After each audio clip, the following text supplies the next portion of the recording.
Hər vaxtınız xeyirli olsun. Bəli, sizin də qeyd etdiyiniz kimi Azərbaycana və xalqımıza qarşı çoxsaylı cinayətlər törətməkdə təqsirləndirilən 15 nəfər erməni əsilli şəxsin məhkəmə prosesi davam edir. Artıq bir neçə iclasdır ki, məhkəmə prosesində məhkəmə istintaqına başlandı və dövlət ittihamının nəticəvi hissəsi elan olunur.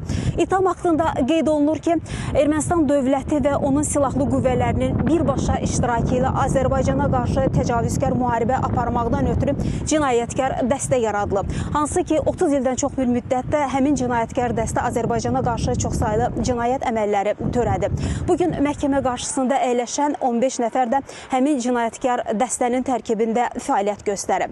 İttiham haqqındakı bəzi məqamları tamaşaçıların diqqətinə çatdırmaq istəyirəm. İttiham haqqında qeyd olunur ki, Azərbaycanlılar 1980-ci illərin sonundan başlayaraq öz doğma yurd yuvalarından didərgin salındıqdan sonra 925 yaşayış məntəqəsi işğal olunub.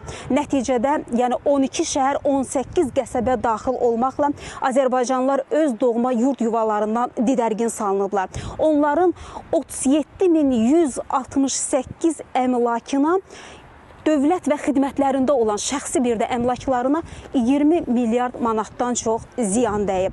İttiham haqqında zərər çəkənlərin sayı 531 min nəfərdən çox bu məhkəmə prosesində zərər çəkən var. Hələlik ittiham tərəfində cinayət əməllərinin, törədilmiş əməllərin faktları sadalanır və ittiham aktı yekunlaşdıqdan sonra artıq digər çıxışlara başlanılacaqdır. Biz mütəmadi olaraq məhkəmə prosesindən tamaşaçılara yenilikləri, məlumatları, reportajları çatdırırıq. Bugün də bizim məhkəmə ilə bağlı gün ərzində məlumatlarımız olacaq deyərək sözü yenidən mərkəzə, studiyaya ötürürük.